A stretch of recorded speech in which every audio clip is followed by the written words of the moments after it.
Who is your daddy? I am your father. You fathers will understand.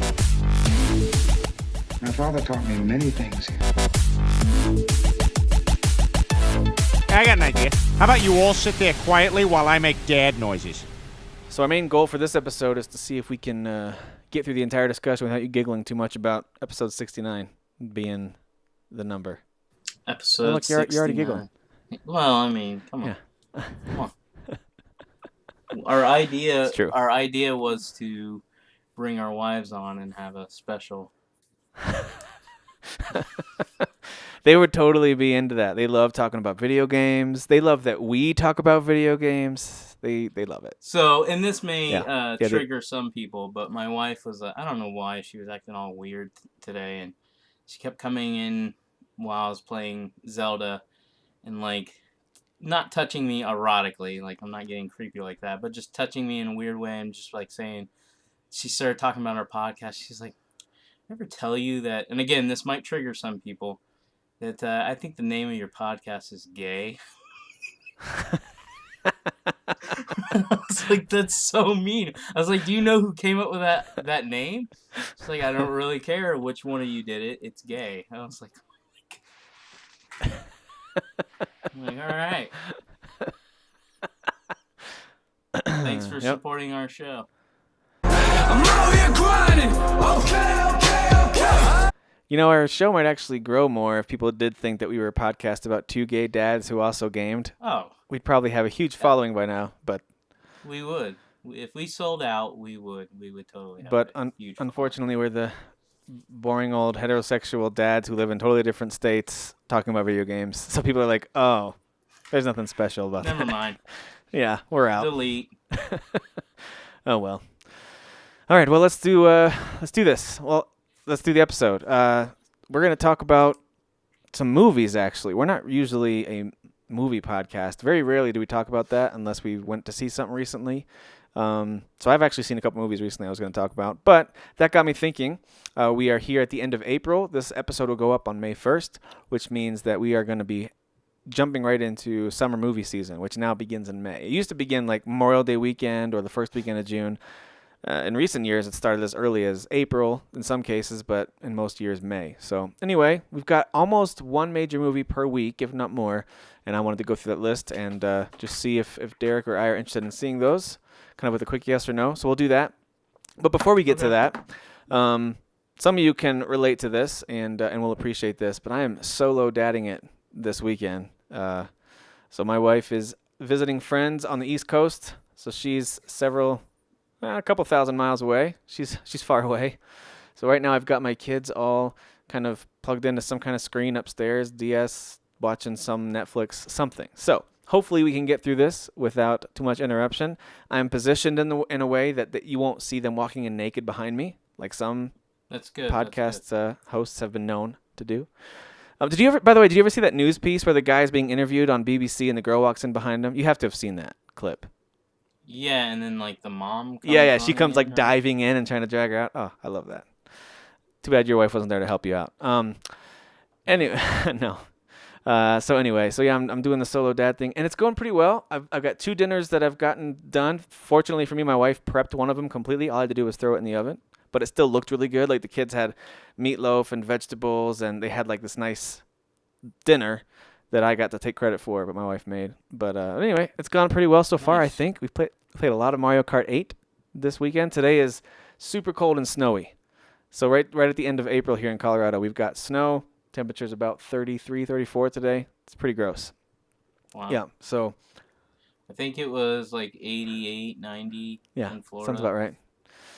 It's pretty ridiculous here right now. I'm looking outside. It's still gross. It's like it's not good snow though. It's not like, oh, it's winter wonderland snow. It's like really wet and heavy, and it's got like making mud everywhere. It's just gross. It's not great. Well, I might have to visit Colorado during football season because my favorite football team, the Denver Broncos, just drafted my favorite tight end from the University of Michigan, Jake Butt. So if he becomes a starter, you bet your butt that I will be at one of his games. I believe it. So. I believe it. Jake Butt. Jake Butt. What a great name. And Yeah. I think he already got like endorsed for like toilet paper or something like that. I read. I really hope Some so. toilet paper I really, really company. hope so. Yeah. Already I hope signed so. a deal with him. So This is Jake Butt for Charmin. yeah, not to Take it- deviate because we know there's so many big football fans. Oh, on yeah. they always Yeah, like, get totally. mad at us Yeah, I when we talk actually about thought it. we should take a deep dive into analyzing the draft that just wrapped up today. So we Yeah. should go ahead and do that now. Let's just take a deep dive into that and talk about Well, each pick. Jake Butt was a steal, man. He was supposed to be a second round pick, and his butt got injured, and Yeah. so he ended up dropping to the 5th round and going to my Broncos. I'm Yeah, the excited. Broncos drafted his butt. Nice. Excellent. I did see that Jabril Peppers was, I mean, congratulations to you that Peppers was probably the biggest reach of the draft, so congratulations. Yeah. He is a complete wild card. He's either going to be a huge bust or people are going to look back and be like, wow, Cleveland got a steal taking him at 25 or whatever they did. Yeah, we all know that players who do a little bit of everything thrive in the NFL. Yeah, there's really nowhere to put him, to be honest with you. I mean, unless they there's not. used him like a Percy Harvin. Like, Percy Harvin had a few good years, and he was kind of a do-it-all offensive player. Yeah. But, no, Yeah. he's a We'll see. do-it-all defensive player that's undersized. So, we'll see. I think you drafted him as a safety. We'll see. All right, well, let's get off of football talk and let's talk about movies. So the two things that our podcast is not about, but we both enjoy, we're going to do that. We'll also talk about what we're playing, and then we are going to do a little Mario Kart 8 discussion. But I know we've got listeners who either don't own a Switch or just aren't Nintendo fans, and Mario Kart is not their thing. Listen, that happens. We talk about, like last week, or was it a few weeks ago, we talked a lot about that game, Dark Souls 3. Not everyone likes that, We've done an Uncharted spoiler cast. Not everyone likes that. So there's always going to be certain audiences for our discussions. I realize that. But I want to give those of you who aren't really Nintendo or Mario Kart people something to listen to, a discussion to listen to before we jump into the biggest Switch release recently. So, all right, let's talk about movies that are coming out. And by the way, the reason this came up, I just saw a number of really good movies. I went to see Lego Batman in theater. Loved it. Hilarious. Really fun. Like, I didn't think I would like it that much, but I really liked it a lot. We watched Creed, the follow-up, kind of like the... Oh, you went and saw the greatest band of all time? You saw them in the theater? Yes, the band awesome. Creed. Yeah, Scott Stapp and I sat together. It was great. It was really great. Great. So it was just you and Stapp in the theater. It was me and Stapp. Yeah, I mean, he's homeless now, so he Yeah. does, he just hangs out at the theater. He's good friends with No, Daniel obviously Freitas. Yeah, they're big fans. The movie Creed is where old man Rocky now trains the estranged son of Apollo Creed. Very interesting movie, really well done, liked it a lot. And the guy who directed it, and I loved the way he directed this movie, his name's Ryan something.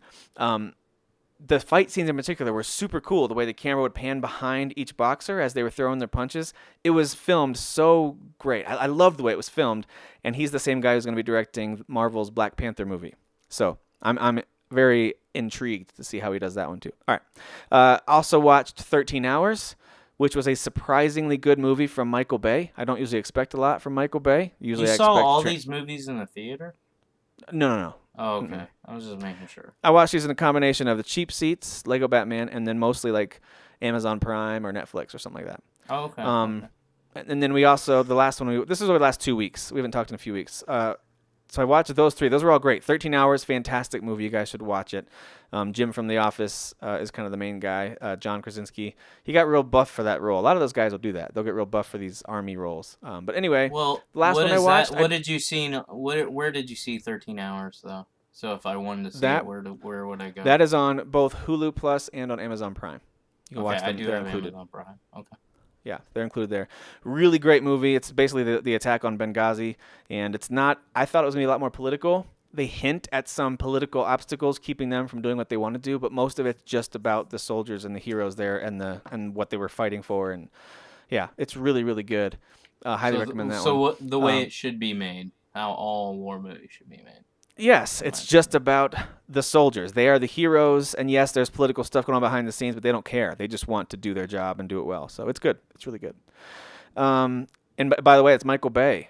So I expected like Transformers or something like that, which I don't really like. But thankfully, I got more of a The Rock or The Island or Armageddon type Michael Bay. It was a really good Michael Bay movie. So I highly recommend that one. And then, so my wife and I got from Redbox Passengers, and I recommend you skip that movie. It's boring. It's bad. It's poorly done. There's only one or two moments that I thought were intriguing. Hated it. Hated Passengers. Who was in that? That's Chris Pratt and Jennifer Lawrence. Oh, Try Hard movie? Yeah. It is not good, man. There's one moment in the first third of the movie where he's faced with a kind of moral dilemma, something he's really struggling with, a decision he has to make. That was the only intriguing part to me. The rest of it was like a super boring version of WALL-E, like the worst parts of the movie WALL-E, where they're all kind of in the ship and it's a little bit boring. I still loved WALL-E, but think about what WALL-E could have been really boring and awful. Passengers was really boring and awful. So anyway, there you go. So that's why. I've been watching a lot of movies recently. And that's why I thought, let's talk about movies. So, speaking of Chris Pratt, coming up this Friday, May 5th, is Guardians of the Galaxy Volume 2. Will you see this in theaters? Probably not. I like the first one a lot. Second one's not reviewing real well. So, unless my boys want to see it, then yes. If not, no. I definitely won't go by myself. I think I'll definitely see this. I'll probably be able to convince a friend or two from work or somewhere to go maybe on like a Tuesday. One of our theaters here has half off on Tuesday nights. So I'll probably go see it on a Tuesday night when it's half off. Gosh, you do everything cheap. Everything cheap. You're right. You're right. Dude, how much does a movie ticket cost? If you were to go to see this on Friday night, how much would this cost you? $8 or $9. Oh, see, the theater that I would go to would cost me like $12.50. Oh, see, and I don't pay that much. No. If there was a night where you could only pay like $6.25, would you pay for that? Would you go that night? Come on. I would, but I am going to make fun of you because you literally do everything like this. You're not wrong. You're not wrong. I didn't eat for a week. I only eat on Tuesdays because it's half off at Subway. So you don't eat all week? No, I only eat on Tuesdays where it's half off.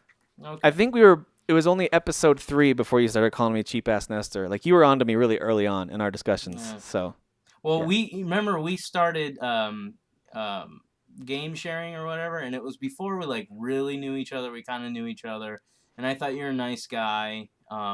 This was past when I didn't like you at first because I thought you were like one of those.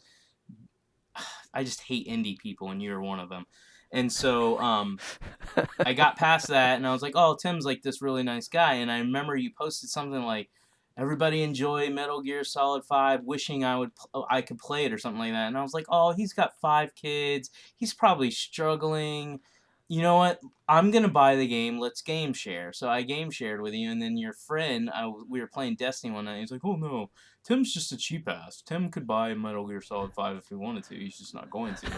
I'm like, you son of a bitch. You're posting, acting like, oh, I wish I could play it. I'm just too poor to play it. But really, you're like... It's not that I'm too poor to play it. You're but rolling. I also didn't know about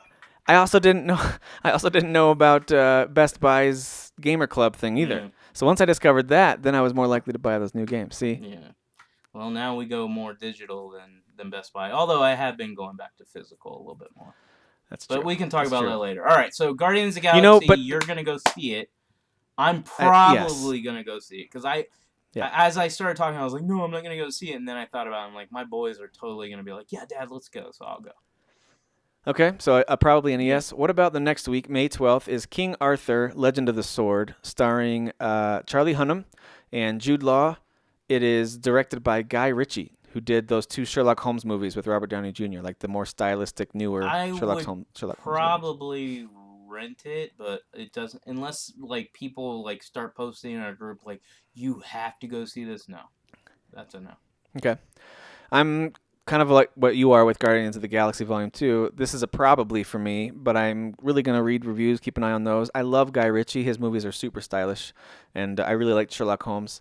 But the trailer threw me off, because at first I thought it was really cool looking. I liked the way the trailer looked. Mm-hmm. And then all of a sudden it showed this big battle scene with these giant, like, Lord of the Rings elephants. And I was like, what? Mm. What is this? So, I don't know. The movie could be ridiculous, but it could be cool. I'm a probably for that one. The next week, May 19th, is Alien Covenant. No. And, okay. I've never watched a hard pass. An Alien movie, and I don't care. What? None of them? None of them. Dang, man. All right. Well, I've watched a lot of them. I don't think I've seen them all. I think I've seen one. I never did see Aliens, which I need to watch. I saw like Resurrection. There was one other one I thought. Anyway, this looks interesting, but this is when it's on Netflix or Hulu or Amazon Prime movie for me. Okay. So that's a no. I'm not going to see it in theater. What about the next week, May 25th, Baywatch? I'm not going to see it in a theater. I'm not going to see a lot of these in the theater, just so you know. But Baywatch is something I'm interested in because it looks funny and the girls are really hot. So. Yeah, well, their marketing is working on you then. That's exactly how they're marketing one of it. the women, and I don't remember her name, but she was in like some movie where she showed off her thingamajiggies, and I was like, oh, she's so hot. She's really Oh my hot. gosh. This is a mature podcast. Not mature because of like the content, but mature because of our personalities. We're very mature. Tim's like the old man, I'm like the thingamajiggies. I will not see Baywatch. I have no interest. I do like The Rock quite a bit, but it looks funny. I watched one trailer it and I looks was funny. like, nah. It looks funnier than maybe. I thought it was going to.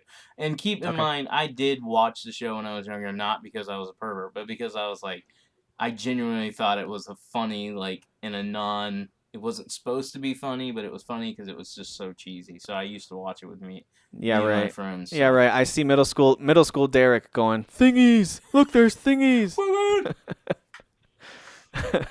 All right, the next day, so that's on a Thursday before Memorial Day weekend, and then May 26th is Pirates of the Caribbean, Dead Men Tell No Tales. I love Any interest in theater? Pirates movies, so I'm going to try to convince my kids to go see this with me, and if they're interested, that's a definite. Okay.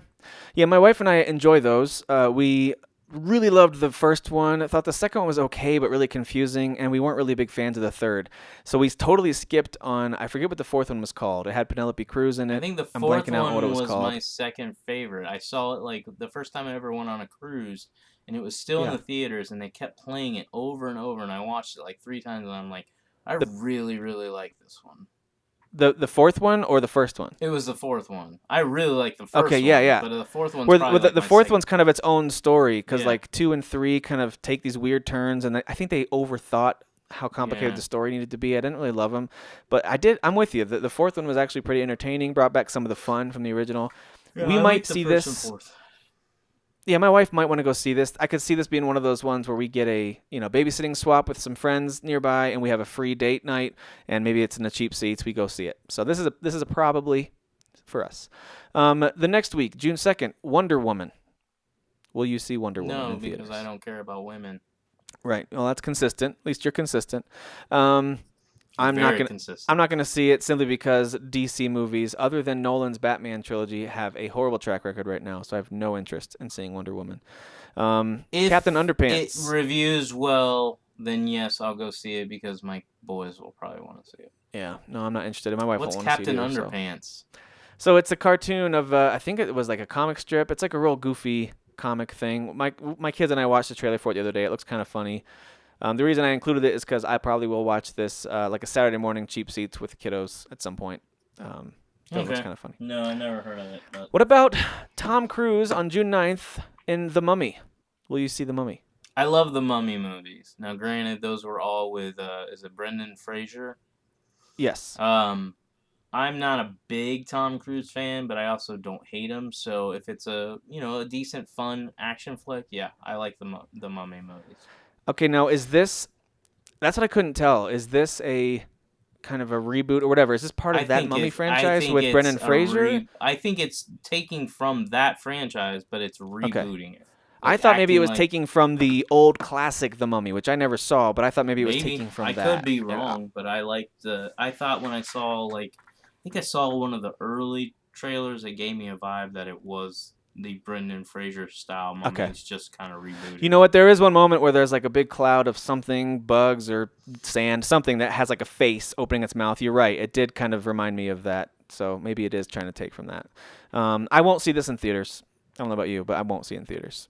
But if it reviews well, I might rent it or something. Yeah, I probably won't see it in theaters. What about Cars 3? The next I'm Pixar sure movie. I will because of the boys. Yeah, I'm the same way. I don't really have any interest in it. The Cars movies are my least favorite of the Pixar movies, I think. unless there's one that I'm forgetting. I like the first one. I don't even. Excuse me. I don't even remember the second one at all. Yeah, Like, the I second probably one's when fell they asleep. go to Europe, and I think Mater becomes some kind of a secret agent or something. I forget all the details. It just wasn't good. It wasn't good. What's weird is I used to love, like, I love kid movies. Like, that's why I go see movies only with my boys. Like, all these movies that I say, yeah, I'll go see, it's because they'll go. And so I genuinely like kids' movies. Like, I look Yeah, me forward to too. them. But Me too. lately, even the Batman one that you saw, the Lego Batman, I fell asleep at the end. Like, I just fall asleep now. Like, anytime I was watching Kubo with him, fell asleep. Kung Fu Panda 3, fell asleep. Lego Batman, fell asleep. So it's Oh, weird. man. I can't, like, I watched, I think it was last week, and they had, on PlayStation Network, they did, like, 50 cents for Fantastic Beasts to rent it.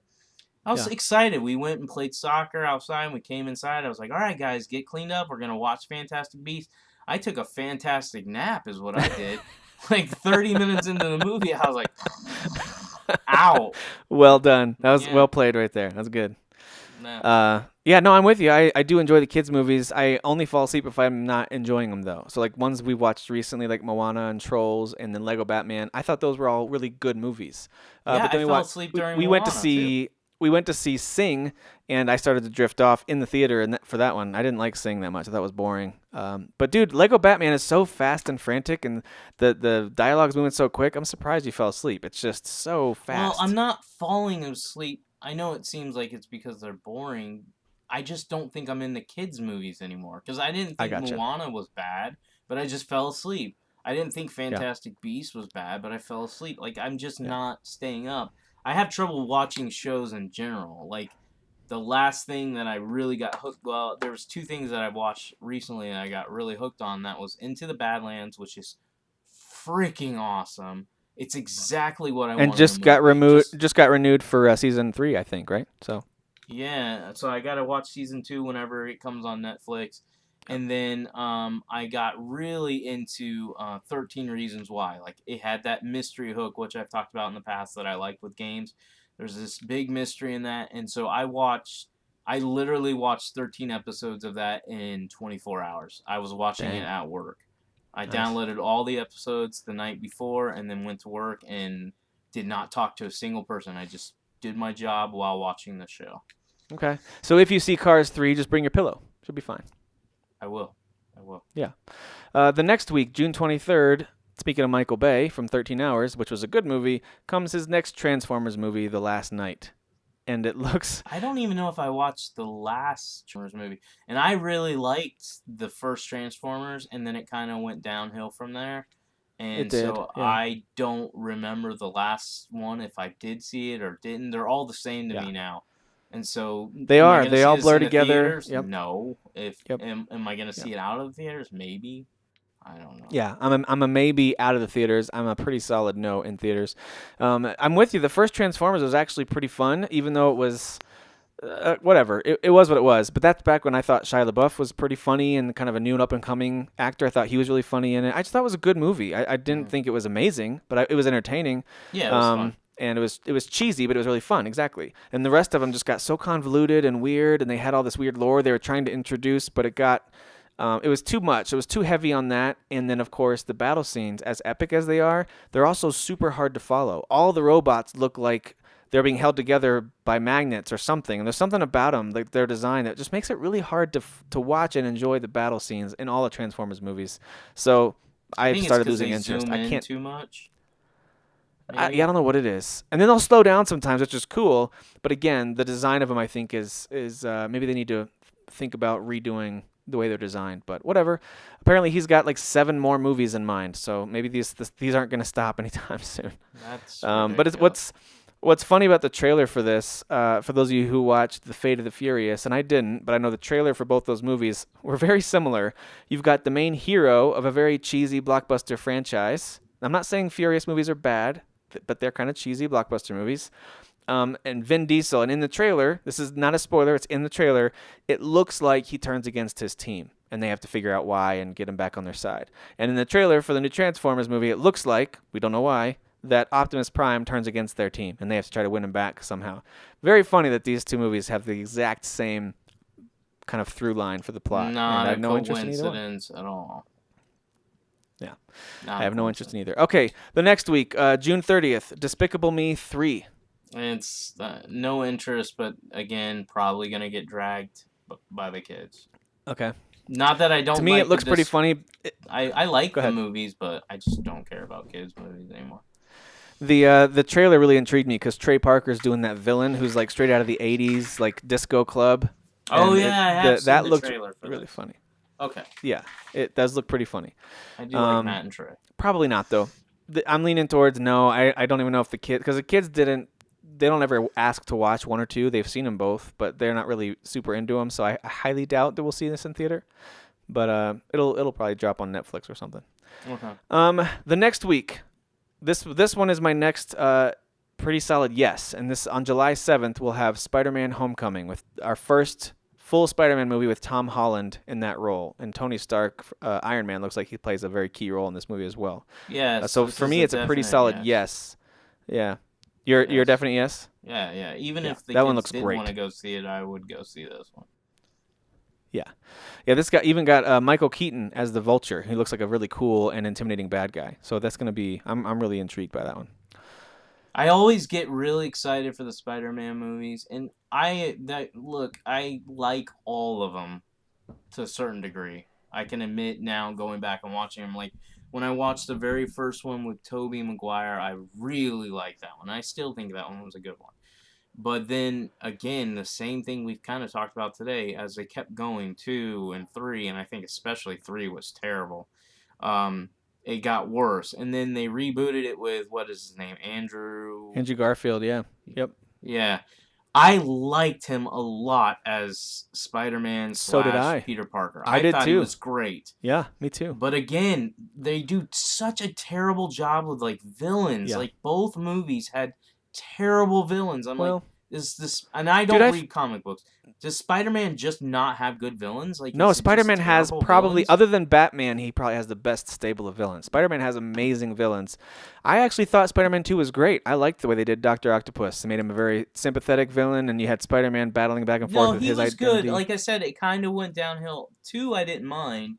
I didn't like it as much as the first one.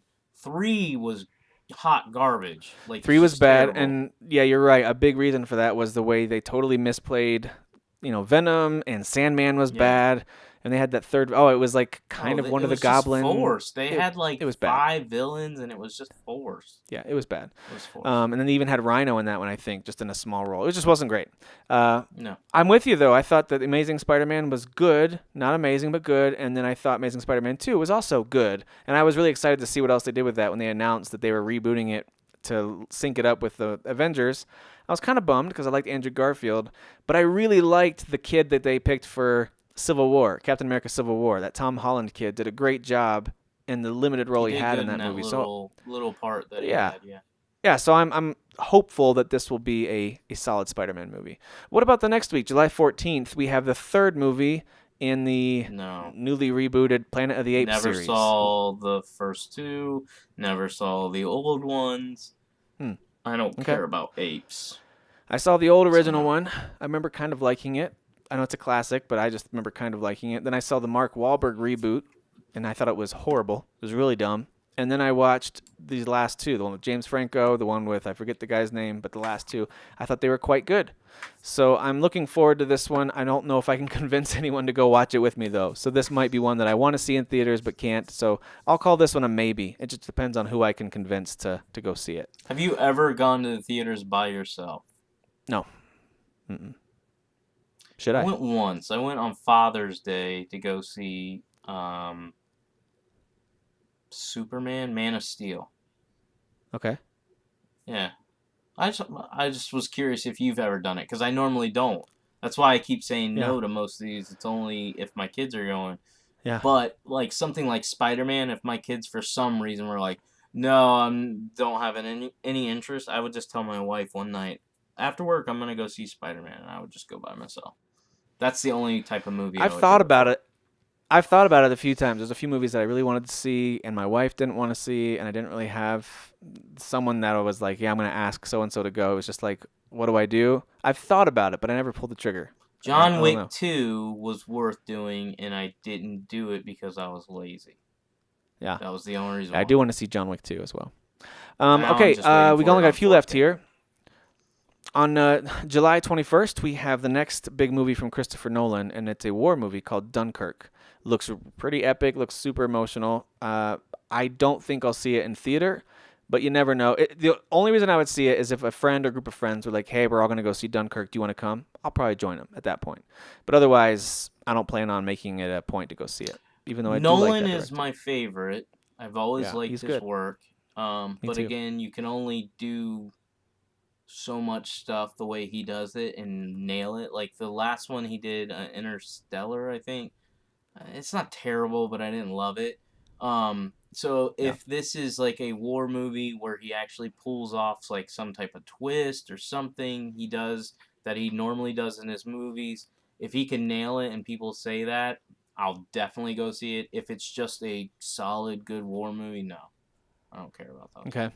Yeah, it's interesting because other than his Batman movies, the other movies of his that I really like usually have some sort of I guess, I don't know if twist is the right word, but I can't think of a better one. Some kind of mechanic that he introduces in as part of the movie. Like, for example, The Prestige, there's definitely a storytelling mechanic that only works in that movie, and I don't want to give anything away in case any of you haven't seen it. I know it's old, but you should go watch it. And of course, in Inception, the main mechanic has to do with the going inside people's dreams and the way that works, the different layers that come with that. And then Memento, one of his other movies that he made that I love, had this whole basically watching the movie in reverse. You're watching each scene, and then when it goes to the next scene, you realize this happened before that. It's very intriguing. And so I'm curious what he'll do with Dunkirk, if it's going to be much more of a straightforward, kind of like the Batman movies were, start to finish, no unique twist in terms of some kind of new mechanic with time and space or whatever. He's just going to tell a good story. Then I'm interested, but yeah, it's one that I could totally see myself waiting till I can watch it by myself on my couch late one night. So. There's another one coming out that I don't know much about called Valerian and the City of a Thousand Planets. Thought I'd mention it because a lot of people in our group and a lot of people are excited about it, but I don't know much about it. I don't plan on seeing it. These last three I also don't plan on seeing in theater. July 28th is the Emoji Movie, and Atomic Blonde is basically John Wick starring Charlize Theron, basically. It's a girl version of John Wick. I won't see either. No to both. No. Yeah. I saw the movie previews for Emoji awful. Movie. I was like, really? This is so dumb. Yeah. This is so trying really, to cash really in. dumb. This is so dumb. I feel like whoever said the Emoji Movie would be a good idea is the same person who thought that the Pepsi commercial with Kendall Jenner would be a good idea. Same person. Really bad idea. They pulled the trigger on. Yeah. Like, dude, I totally nailed that Kendall Jenner movie or commercial. You guys got to give me this movie. It's called Emoji Movie. Yeah. It's great. It's great. People love them. They're emojis. People love it. Everyone uses emojis. Oh boy. We'll put Kendall Jenner in there as her own emoji. So she'll be in it. And then the last one that I consider a major summer movie is on August 4th, and that's The Dark Tower. I don't know that it's actually going to hit that date, by the way. The news coming out about that movie has been very scant. Like, there's not even a trailer for it yet, which is weird for a movie that's supposed to come out this summer. What is Dark it? Tower it's the Stephen King novels, The Dark Tower. But they're actually going to combine a few of the books, I think, for this movie. It's got Idris Elba, who I think is awesome, and Matthew McConaughey, I think, is the villain.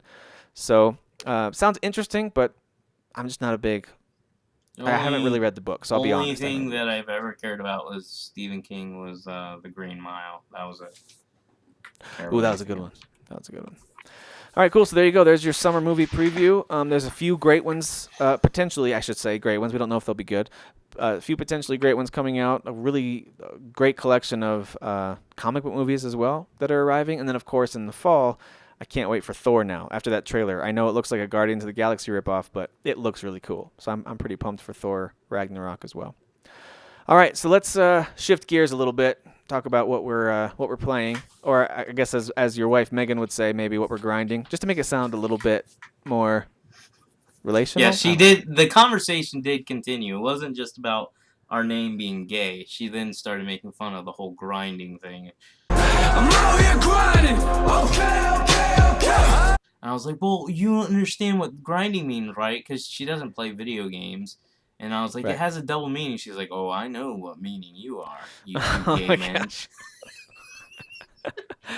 Dude, I'm so glad that your wife can give it out because we know that you give it back. You know, we know that you dish it out. Yes. So I'm glad she can dish it back. That's Well, I good. post in our group all the time. Like, I'll troll her like I troll people Right.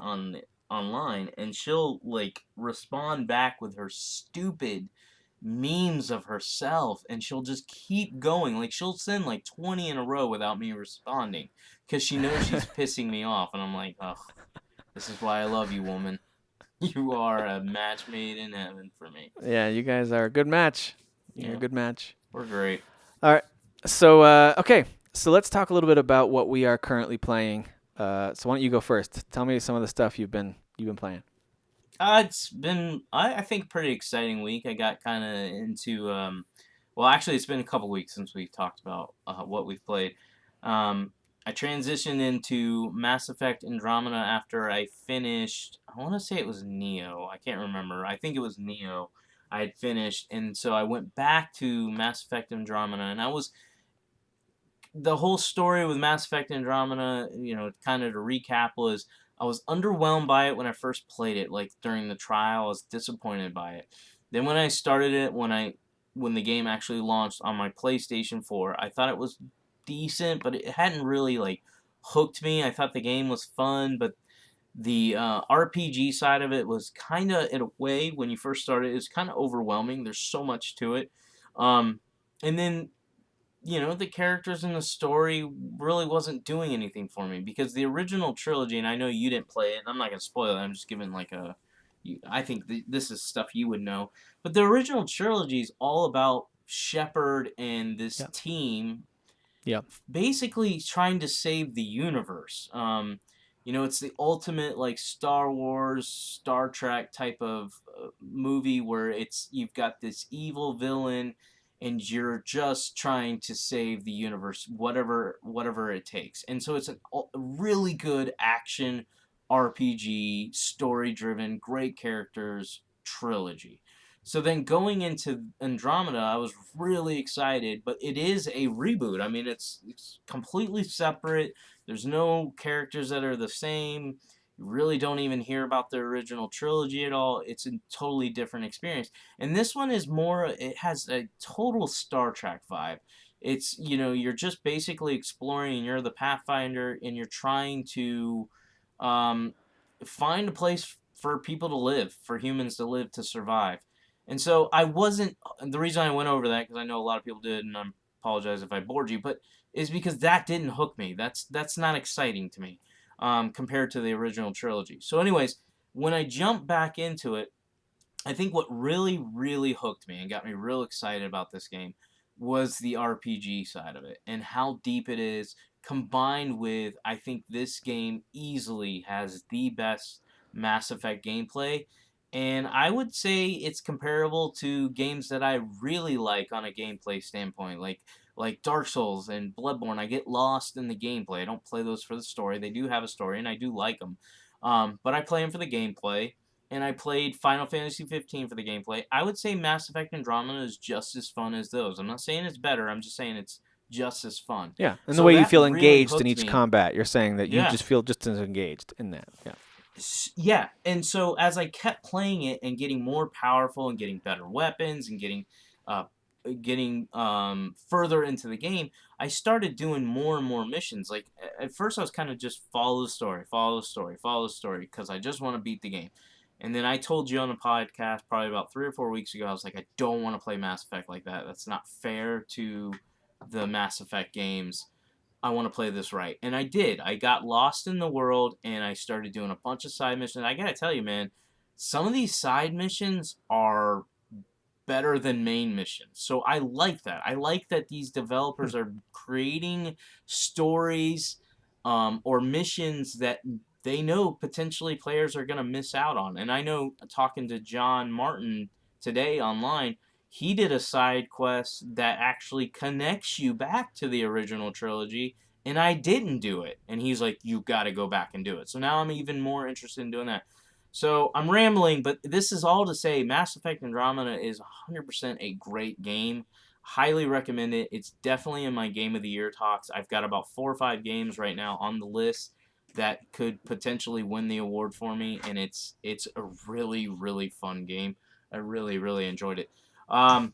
After based I on finished based on what's arrived already this year in 2017, the fact that this one has you have such a high opinion of it, and we put it right up there with these others, and we won't go over all of them right now, but that says a lot. It really does. And it's really nice to hear guys like you and Jesse, John Martin, Jose, a few others that really are enjoying it and are saying, listen, I know the reviews say this and this about it, but I'll tell you what, this game is just flat out fun. That's what I keep hearing from people is that, yeah, it's got some technical hiccups, and sure, maybe you'll hit a glitch here and there, but no worse than something like even like The Witcher 3, which I love, but I will admit to you, there's glitchy moments where Geralt's like standing inside another character, or all of a sudden after a conversation, I'm way up in the air and I fall and die. How did that happen? So you push through some of that stuff, understanding it's a game, it's a big game with a huge scope, and you just enjoy what you can of it. And it sounds like Mass Effect is really, really fun.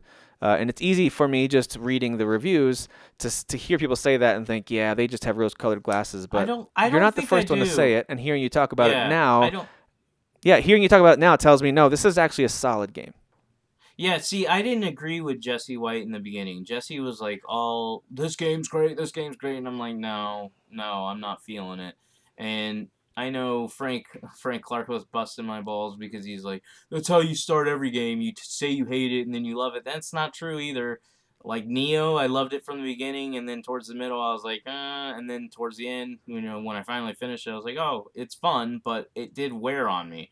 This is kind of the opposite, where I was underwhelmed in the beginning, and it was a totally different game. It was a little over, like, there was a lot to learn, but once I got it, that's when it got better. Like, it was definitely me learning the systems, learning the worlds, the characters, and stuff like that. So, yeah, totally love that game.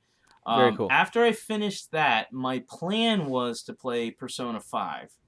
I played for 1 hour, so I've played a total of 3.5 hours into Persona 5, and that 1 hour that I played was me watching them talk the entire time. And so I hit the eject button, because I own a physical copy of that, and said, I'm going to sell this crap.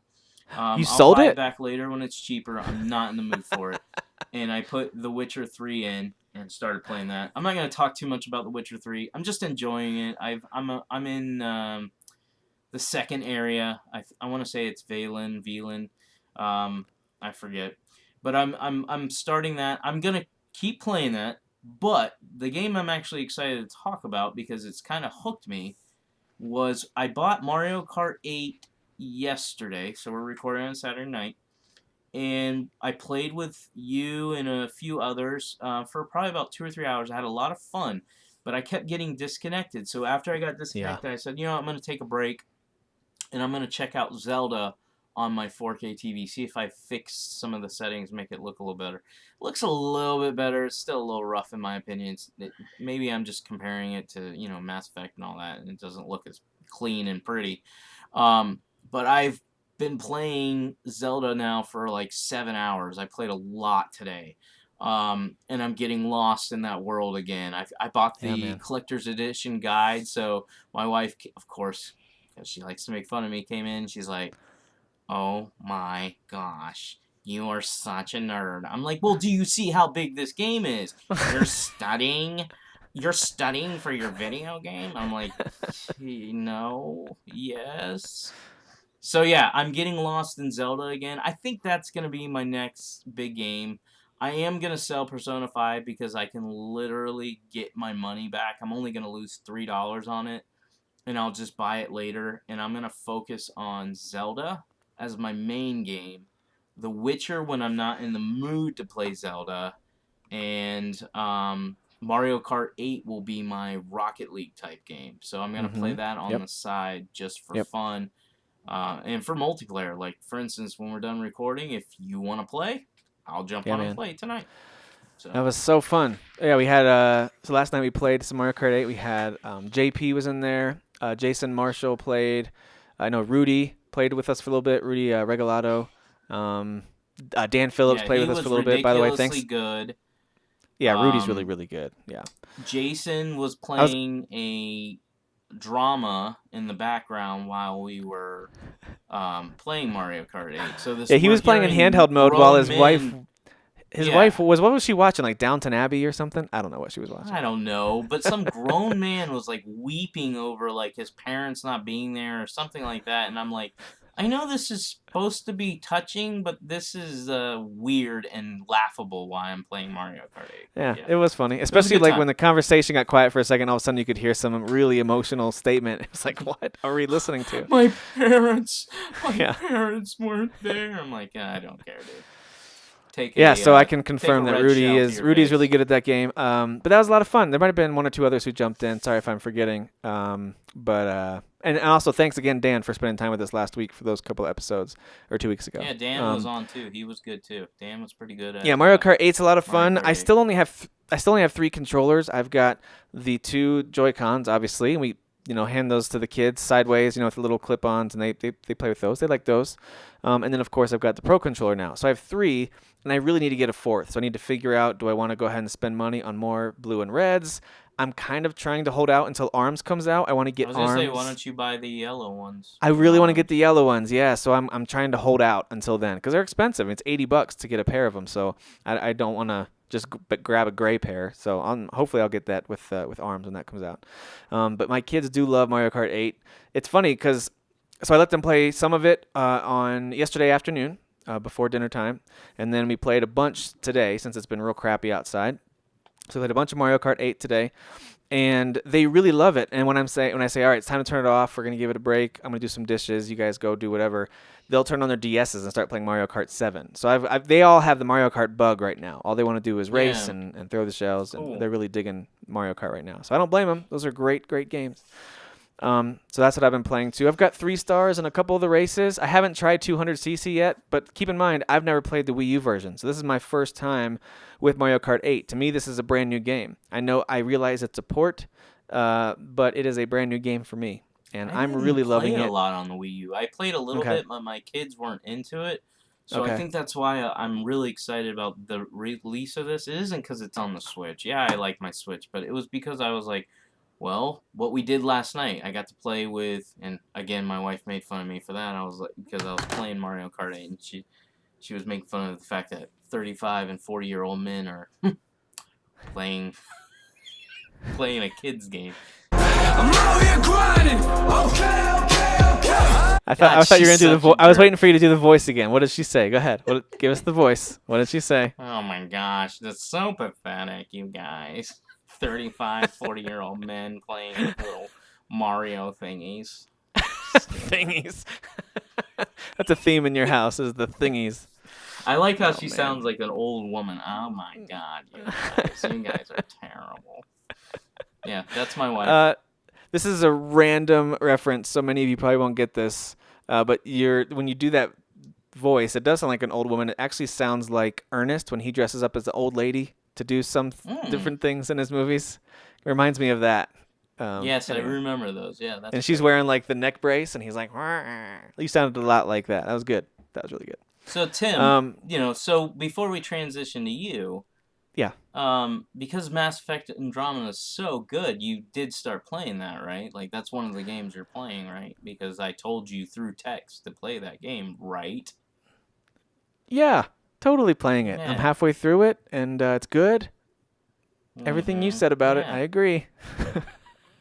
No, I have not. I have not played that one yet. I'll tell you why. It's mainly because of Mario Kart 8. I can't wait to hear it. And it's mainly because of Zelda. I've been playing a ton of Zelda.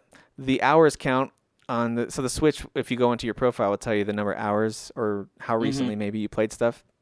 Right now, Zelda, I'm over 60 hours in that game. I put a lot of time into Zelda. Mine's not accurate, though, because it's saying I'm over 50 hours, and I know I'm not. So I must have left it... I don't know. I put everything either on sleep mode or I turn it off, but it says I'm over 50 hours. I'm like, well, didn't you say your daughter was playing with your login for a while? She's got her own game, so unless she's been secretly logging in, but I haven't seen any of my weapons disappearing. Okay. Nothing's been added to my character, so it's all me. And I know Okay. I put 30, but not 50. Definitely not. Yeah, so for me, I mean, there's certainly been days in the last couple of weeks that I haven't done a lot of gaming, but when I do, it's usually Zelda's involved because, again, putting it in handheld mode and sitting on the recliner and playing it while my wife and I watch through a season of Survivor or something, I've been able to get a lot more gaming time in than normal.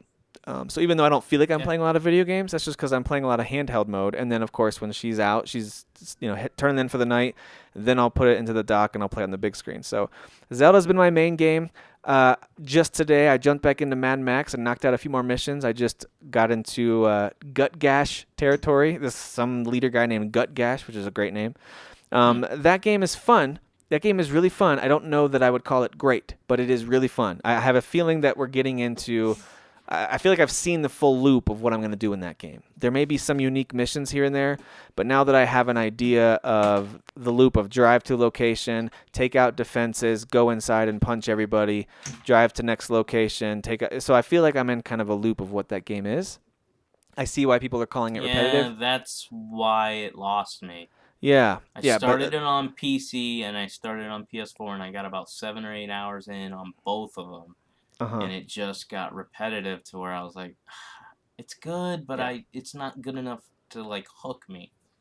Yeah, and I feel like it's been a really slow burn to build up my car. Like I'm still fairly early in the game, so I'm still kind of getting my car from being a rust bucket to trying to find all the upgrades I need. So it's fun though. It is fun. I do like it, but mainly I've been playing Zelda. Good game. Yeah, it's a solid game. It came out at a bad time in terms of when it released. I'm pretty sure it came out the same day as Metal Gear Solid 5 or something like that. Pretty sure. It came out, like either a week before or something. Yeah, just bad timing. Anyway, Zelda's my main game. I love that thing. I've got all 4 dungeons completed now. I'm up over 60 shrines. I've got the Master Sword, and I think I've only gotten like 30, maybe 35 of the seeds, the Korok seeds. I need to collect more of those because I know that helps you upgrade your inventory, which is awesome. But I really am having fun. Every time I turn on Zelda, there's something new to discover. I'll turn on the little shrine locator and just explore an area of the map that looks pretty empty that I haven't been to yet. And then I'll usually find a shrine or maybe a stable that I didn't know was hiding back there or some new quest givers just sitting by a fire. I love this kind of stuff. It's really fun. It's made open world a lot more fun than some other games have. So love. I know. Love I Zelda. really can't. I can't really explain, and I've said it before, that Zelda just puts you in this world and you're kind of like this teenage boy and you just get to explore. Like, I know there's other open world games, I don't know why, and like I said, I can't explain it.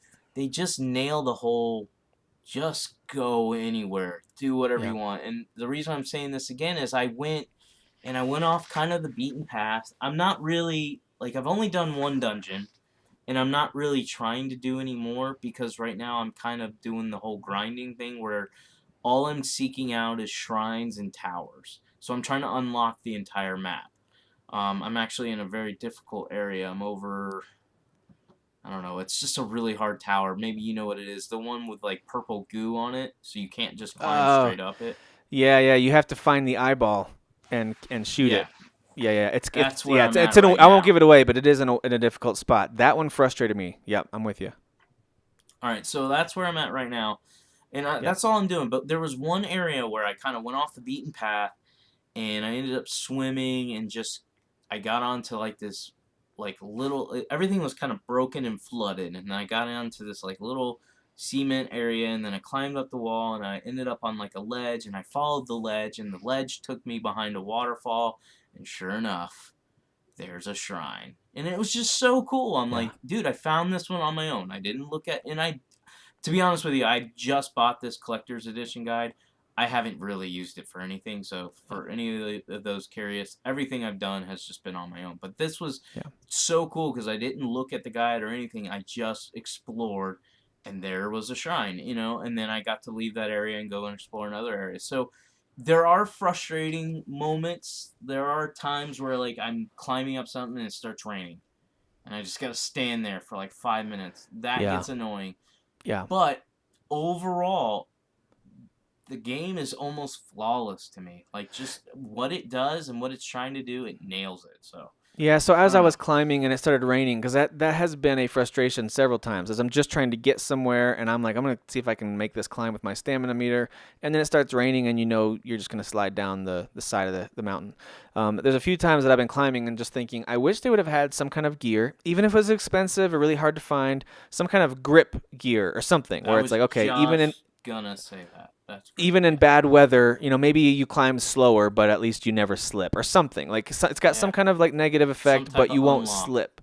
Yeah. Exactly. That'd be so cool. But they don't have that. As far as I know, they don't have a meal or equipment that provides that. Allows you to do that. Don't forget, there's DLC coming out. They may have some things up their sleeve to make climbing a little bit different, but I hope no one misunderstands me. I think the climbing in this game is awesome. It's really fun. It's really intuitive.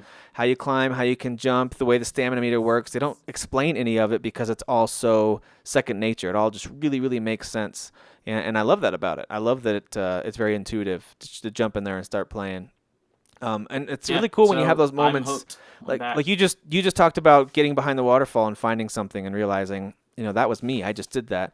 There was a time when I was trying to get to that. There's a tower in this big snow field up on a mountain, and it's surrounded by ice. And I was trying to get up. You can't. There's no way to get high enough above it nearby to float down to it. You have to figure out a way to get rid of the ice. And so I was trying to throw bombs at it, all this kind of thing. And it just was very simple. All I had to do was place a couple of wood piles. I had a ton of the wood stacks in my inventory I hadn't used yet. I just set those in a circle around a couple of those ice pillars, and then I just caught them on fire. I had a couple fire arrows left, and they just sat there and burned, and the thing slowly shrunk. You could see water dripping off, and they shrunk, and they got small enough where I could get between them and get up the tower. Little moments like that I was like, they didn't tell me that. There wasn't a quest giver who laid it out for me. It was just, here's a tower. I need to unlock it to open up this part of the map. How do I get up there? And through trial and error, I had thrown bombs at it. I had shot fire arrows at it, which shrunk it a little bit, but I only had like 5 fire arrows left. It wasn't going to work. I didn't know how I was going to shrink this stuff. Ended up, all I had to do was set a campfire and then just sit beside it and wait. Love it. That was actually right around the same time that I realized I was all out of, you talked about a few weeks back, the spicy grilled steak, whatever, the food that helps you survive in the cold, which is pretty cool. I was all out of that kind of food, and it was getting way too cold, and so I'm shivering, and my hearts are starting to deplete, and I was looking through my inventory, and I noticed I had a flame sword. It wasn't very strong. I had other swords that were a lot stronger than it, but I equipped it, and with that flame sword on my back, my little temperature gauge all of a sudden went back to the middle. Yeah. Because it's a flame sword, it kept me warm. I was like, this is awesome. These little moments like that I can't describe to you how cool those little moments of discovery feel as they all add up. These little moments after little moments. It's so cool. I love Zelda. It's so good. And it did make me irritated when I was playing. I was playing Mad Max. Go ahead. Yeah, go ahead. Finish. I'll finish. I was just going to say it made me irritated that as I was playing Mad Max, I was just trying to jump over this little railing. There was a little railing that had one little chain. And I wanted to get down to the next floor below. I knew I might take damage jumping down there, but who cares? And I was trying to jump, and he does this weird little like hop with 2 legs in front of him.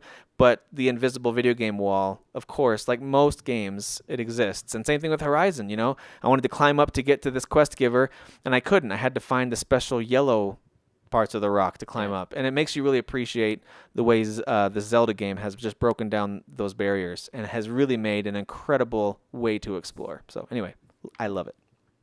Yeah, so all I was going to say is I said there was about 4 or 5 games in the running for Game of the Year. Zelda is definitely one of those. So, I mean, it's been an incredible year. When I can sit there and say, I'm going to sell Persona 5, I'm going to tell you right now, I know some people are going to listen and be like, well, why'd you buy it? Or you don't get it. No, I do get it. I would probably play it if I didn't have Zelda, Neo, Mass Effect. I still have Yakuza 0 I have sitting there digitally that I haven't touched. I have Nier. I mean, this first half of this year is ridiculous. And we have Prey coming out next week.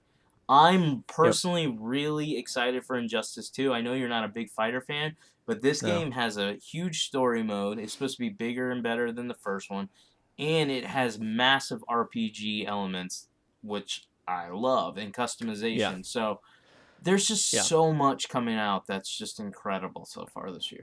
No, I don't blame you for the Persona 5 thing. Like when I heard you say that, it sounded like it's a game that you're not just blowing smoke, you are going to get it and play it. You just realize, okay, I could either keep it now, I bought it at full price, or get some money back, and then when the interest is there again, it'll probably be at least 10, 15, maybe even $20 less if you can grab it on a sale. I mean, you're talking to someone we talked earlier. I am very cheap. I completely appreciate that thought process. Yeah. So that's what I've been playing. It's been mostly Zelda. I do want to get Mad Max off the list because I'm excited to try out Prey because I know you bought Prey digitally, so I'll be able to play that next week. That looks like a little touch of Wolfenstein here, little touch of Dishonored there. I haven't done the demo yet, but the game itself looks really cool. So everything like the way they do, like man, I'm terrible with words, but like the presentation, I guess, it feels like Dishonored. I played it looks very Dishonored-esque. Of it, and it felt more like Dishonored than it did like BioShock or anything. I mean, obviously it felt like BioShock because you're a first person, and I had a wrench, which is like I think the first weapon you start off with in the first BioShock.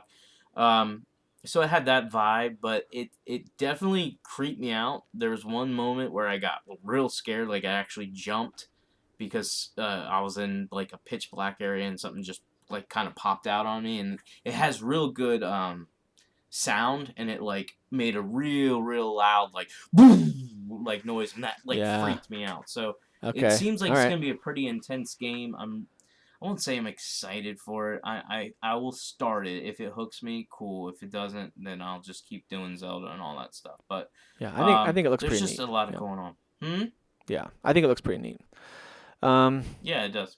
All right, so speaking of Mario Kart 8, just as a reminder to those of you who have it or are planning to get it for the Switch, we've only done this once. The game's only been out for like 48 hours, but we are planning on doing Friday night races with Fathers of the Grind group. I know a lot of other groups are doing this too, from other podcasts and other Facebook groups, but you're welcome to join us if you want.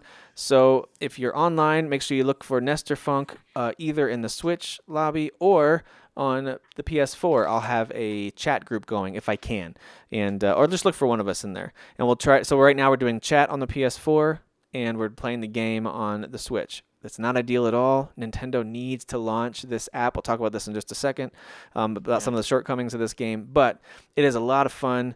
Just doing some of these races together is a blast. So jump in there and join us. All right, let's give me your quick impressions of Mario Kart 8 Deluxe as we close out. You said you played it a little bit before. Give me your thoughts on it. What was your experience like so far? Online experience? I really like it on the Switch. Obviously the handheld aspect of it is really cool. The fact that I'm going to tomorrow take this with me to church, and the kids will be able to show it off with their friends. But as far as for me personally, I've been jumping in. I've been kind of doing what you're doing, just trying to get... I'm not really going for the stars. I'm just trying to win first place in every one of the cups and unlock more things. But I really like it. I have a nostalgia for Mario Kart. It's one of my favorite racers of all time. I've put so many hours into it. So this Mario Kart 8 it's good, but for me, when it came out on the Wii U, I don't think I had a lot of interest. And when I bought it, I remember trying to hype my kids up, hoping they would play with me, and they didn't. So I only played probably maybe 4 or 5 hours of it. Now, and I think I said this before we went on air, it's been pretty cool because, and I know we've only had it for 24 hours, but the first night we got it, we were playing with each other. And, that sounded weird. We were playing the game together.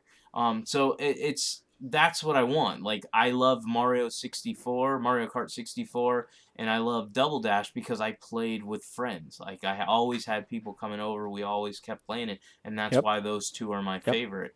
And so Mario Kart 8 Deluxe definitely has the potential of being one of my favorite Mario Karts, just for the mere fact that I actually have people to play with now. There's a bunch of us that have Switches. There's a bunch of us that went out and bought this game on day one. There's a lot of excitement. They added the battle arenas, which I'm real excited to try because that was probably the thing I played the most on Mario Kart 64 was the battle arenas. Yeah, and they left it out of Mario Kart 8 Deluxe, didn't they? Or Mario Kart 8 on the Wii U, right? They left it out on the Wii U. Yeah, that wasn't part of it. So I understand that, there are people that are like, well, it's just the Switch getting another port, but they've definitely put in a lot of time and effort into it. It looks better, it runs better, it's at 60 frames per second. Yes, you can tell. Yes, you can tell. And it's 60 frames per second online, so it's not just when I play it by myself. When I'm playing Yep. with you guys, it's 60 Yep. frames per second. It definitely feels faster. Again, I'm going based off my memory from 3 years ago. Well, actually, I played it recently. I played it on the Wii U probably about 3 months ago. I brought it back out when I think this was announced, and I was all excited. And I started playing it again, and enjoyed it. And then I sold it because I realized I was gonna just buy it on the Switch. But it definitely performs better now on the Switch. And the Yeah, fact as that someone who you can didn't do have it a Wii handheld- U, someone who didn't have a Wii U, I'm loving it. I think the courses are all brilliantly designed. The game they're looks really good. gorgeous. It looks really good on the handheld screen, of course. I doubt any other game will come, no other games will beat it. Shep was very excited about Mario Kart 8 last night. Yes, he I was. actually thought you had a girl sitting next to you. He was so high-pitched in his excitement. Yeah, his voice goes up I an thought it octave was or your two, man. daughter. Yeah, I thought it was that's your my daughter. son Shepard. Yeah, he That's pretty gets real awesome. excited, and it's pretty funny. He also came in last night while I was sleeping. He comes crawling into the bed. It was like 3 a.m, and I just hear, and I know it's him because of his little high pitched voice. He's like, "I had a nightmare," I'm like, "All right." So anyway, yeah, man, I didn't own a Wii U, and so me playing this is it's all new and it's all so great. I think it looks gorgeous. Like I said, on the little screen. But on the big screen as well, playing in the docked mode, it looks really great on my 4K TV. It's like you said, it's running really smoothly. Yeah, maybe on a PS4 Pro or on the upcoming Scorpio, yeah, maybe it would be sharper. Maybe the 4K resolution would be real. I don't really care. I am blown away by the graphics, and I'm coming off of games like Horizon Zero Dawn. Like I'm coming off of games that are at the very peak of what current gen consoles can do. And Mario Kart 8 Deluxe looks and plays phenomenally. It looks gorgeous. So I really, really like it. There are major issues with the way the online is set up, and I know this was a problem with the Wii U before, and it's a problem with the Switch now. They need a better way to create groups, to do the chat. They need to launch their app is really what it comes down to. I wouldn't even mind using my phone.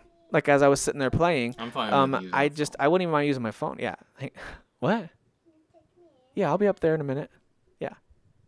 Boy, oh boy, I'm getting bombarded. This is when it's great to have my wife around. I can just kind of be like, "Woman, go put the kids in bed." Yeah, And that's false. That's what I say. That's totally what I say. That's real.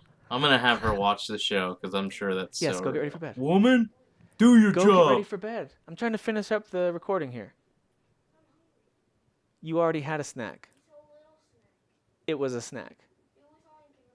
All right, well, you can go dream about food. Go get ready for bed.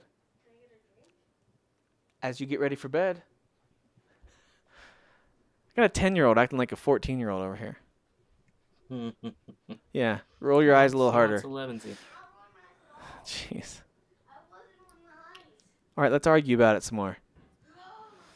All right. Jeez. I think right, show I don't is remember what I was over. talking about. Yeah, I Mario think show Kart is 8 over. is good. They do need to fix the online. I do agree with that. Yeah. Not just because I got that's- booted because I have terrible networking, but the fact that like if somebody wants to come into our game, we all have to back out and then rejoin a host, and it's just stupid. Yeah, that was very annoying. Yeah, even just changing the speed of it. So at first I picked 150cc, and then a couple guys were like, "Hey, listen, I'm rusty. Can we jump back to 100 just so I can get used to the game again?" He said, "Yeah, sure." So we tried to back out. I had to break up the whole group, and then we had to rejoin just to change to 100cc or to switch from Grand Prix mode to battle mode. You had to do that too. It was just really annoying. So Yeah. anyway, hopefully they fix a lot of that stuff. They can always patch it, and hopefully their new online app fixes the need to have my PS4 running with my headphone in, my PS4 controller sitting beside me, and then playing on the Switch. It's not good. That's not good. I think that was what it was. I already have a bad network connection back here where I'm at.